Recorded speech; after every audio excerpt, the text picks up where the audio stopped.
Assalamualaikum warahmatullahi wabarakatuh. Perkenalkan, nama saya Putri Diasuti, mahasiswa Institut Agama Islam Negeri Pontianak, Pendidikan Guru Madrasah Ibtidaiyah semester 6. Baik teman-teman, di sini saya akan membawakan sebuah cerita dari Nabi Yunus alaihissalam. Bagaimana ceritanya? Saya akan melanjutkannya. Dengarkan terlebih dahulu ya. Raja dari timur pergi liburan sampai penginapan beristirahat. Saya ingin mempersembahkan kisah teladan Nabi dan sahabat. Punya harta masih saja melarat, diberi roti malah meminta nasi. Jika ingin selamat dunia dan akhirat, ikuti saja perintah Nabi. Duduk di kursi berpangku tangan sambil membaca puisi sastra. Dengarlah kisah yang saya bacakan untuk menghilangkan duka dan lara. Dalam perspektif menerima ajaran Allah Subhanahu wa Ta'ala. Dari hipnosis yang sebuah kisah bertentangan dengan ajaran Allah Subhanahu wa Ta'ala, di mana ada sebuah kaum pada zaman Nabi Yunus alaihissalam. Kaum tersebut tidak ingin menerima ajaran yang dibawa oleh Nabi Yunus. Mereka bertentangan. Mereka selalu menyombongkan apa yang mereka sudah kerjakan. Padahal, apa yang kalian tahu? Semua perilaku yang ia lakukan adalah perbuatan yang salah dan berdusta. Sahabat, bagaimana cerita selanjutnya? Mari dengarkan ceritanya. Di sini saya akan memerankan Nabi Yunus yang suaranya sangat lembut. Kaum Nihwaya suara keras, garang, dan tidak mau mendengarkan.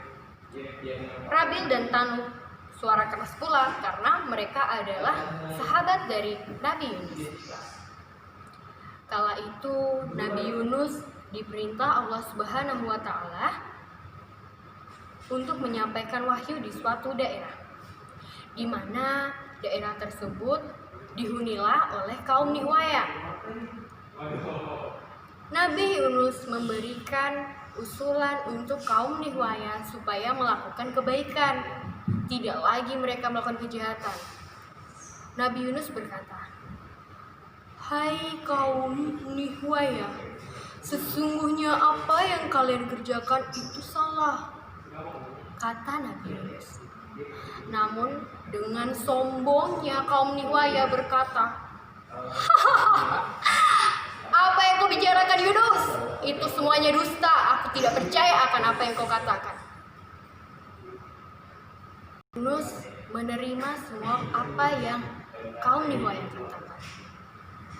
Nabi Yunus tidak akan putus asa. Ia selalu memberikan ajaran nasihat kepada kaum Nihwaya. Akan suatu ketika, Nabi Yunus sangat geram dengan perilaku kaum Nihwaya. Ia selalu menentang. Tapi kali ini ia sangat mengejek ajaran Nabi Yunus. Tidak mau mendengar perintah Nabi Yunus. Menyatakan bahwa perintah yang diutus adalah perintah dari Allah Subhanahu wa Ta'ala itu sangat dusta, bohong.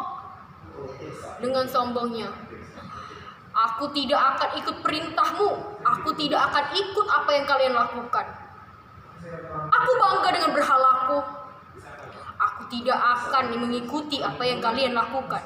Ingat itu. Kami di sini merdeka. Kami di sini bisa. Apa yang kami lakukan itu benar. Kalian semua salah. Jangan sesekali kalian menyebarkan ajaran apa yang tidak aku ajarkan." Mendengar perkataan tersebut, Rabil dan Tanuk geram. Rabil dan Tanuk berkata, "Hei kalian kaum Nihwaya, Nabi sudah mengajarkan kebaikan kepada kalian. Dengarkanlah ini untuk kebaikan kalian. Jika tidak, kalian akan tersesat."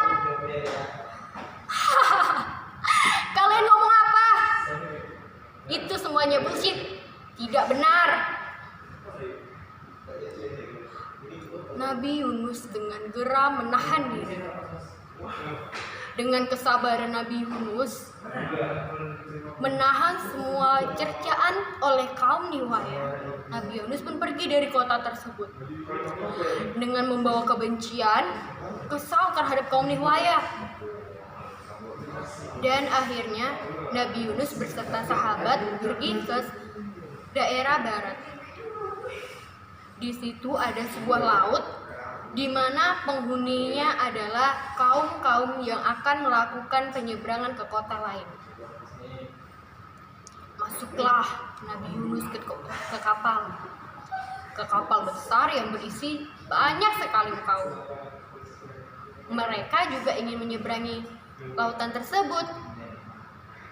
Entah kenapa teman-teman, apa yang terjadi?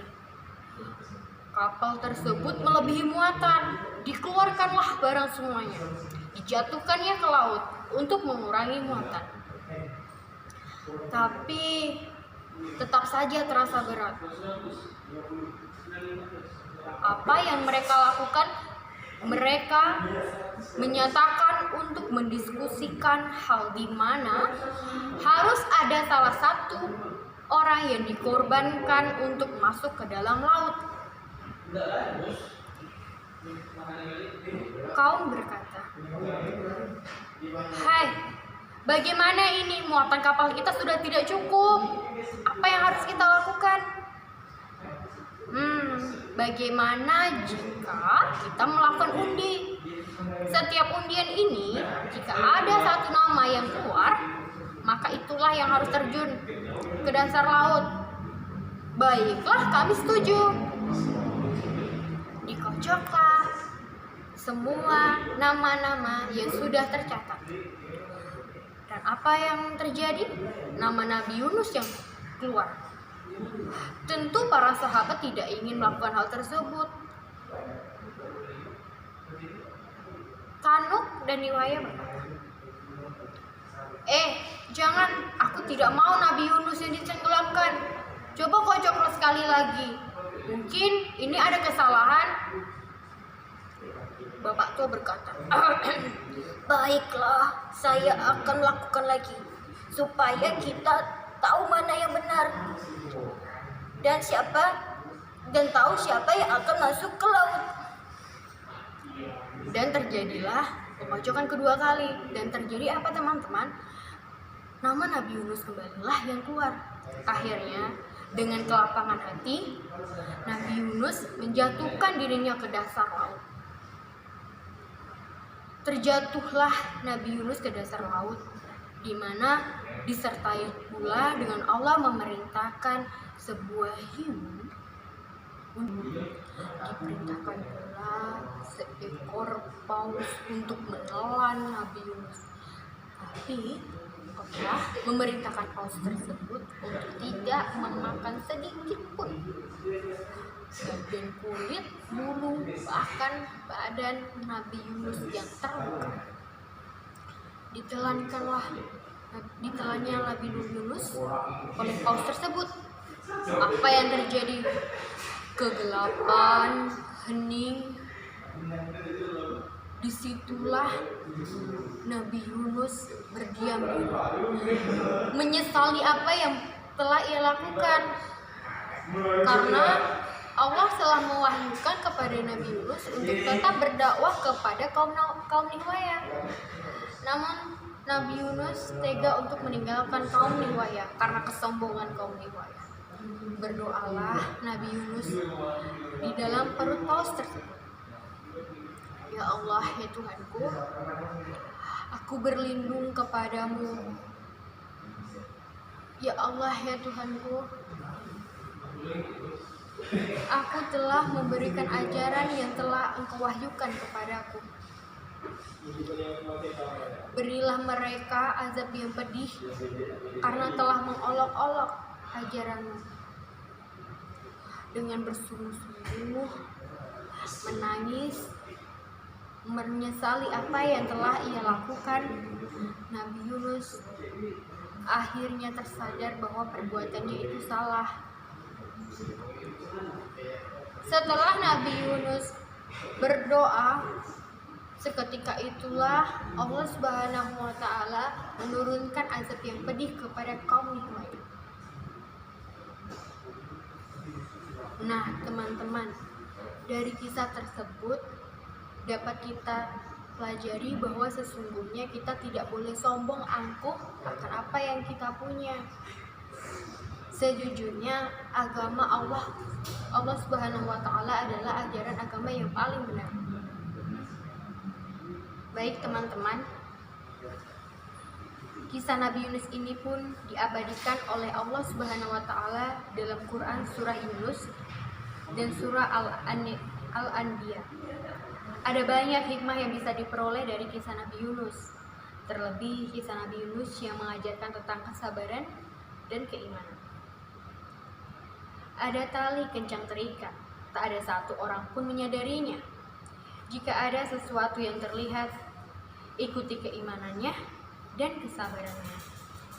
Ikan hiu temannya ikan paus, berenang-renang ke tepian. Selesai sudah kisah Nabi Yunus. Terima kasih saya ucapkan. Baik teman-teman, saya Putri Dwi Astuti, mahasiswa Institut Agama Islam Negeri Pontianak. Mohon maaf jika ada kesalahan yang kurang berkenan. Saya ucapkan terima kasih telah menyaksikan video ini. Wassalamualaikum warahmatullahi wabarakatuh.